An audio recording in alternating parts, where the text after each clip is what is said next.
Nouveau format 100% tech sur les réseaux sociaux du groupe TF1. On utilise déjà l'IA principalement en amont de la production. Finalement, il y a des créations de nouveaux métiers, de nouvelles compétences avec l'arrivée de toutes ces technologies. C'est vraiment un outil en fait, l'IA chez nous. C'est pas du tout quelque chose qui remplace des gens ou des compétences humaines. Ce qu'il faut s'imaginer, c'est que depuis que le JT, le journal télévisé existe en France, il y a des sujets qui sont très faciles à filmer. Mais il y a des sujets qui sont très importants et qui sont compliqués à illustrer parce qu'ils ne se filment pas. Au début des années 2010, sur TF1, il y a eu un virage qui a été pris avec des infographies en 3D. Et moi, en fait, je m'inscris complètement dans la continuité de tout ça, sauf que moi j'utilise les technologies des années 2020. Science sans conscience n'est que ruine de l'âme. Il n'y a aucun intérêt d'utiliser une intelligence artificielle, mais une technologie de manière générale, juste pour l'intérêt de la technologie en fait. Ça n'a pas de sens de faire ça. Moi ce que j'aime faire, c'est venir combiner finalement l'usage de la technologie, de la data, des moyens innovants, combinés à de l'humain pour transformer les entreprises.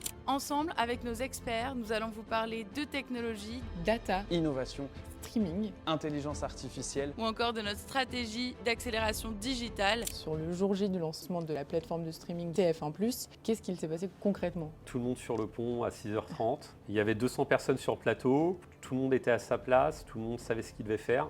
Une dose d'adrénaline quand même assez importante parce que vraiment l'impression d'être là où il fallait être. Donc c'était assez intense mais assez satisfaisant. On veut protéger l'entreprise des différentes attaques cyber, des deepfakes. On veut aussi protéger nos présentateurs, nos journalistes. Quand ils sont sur un terrain de guerre, on sait que la guerre, elle est aussi cyber.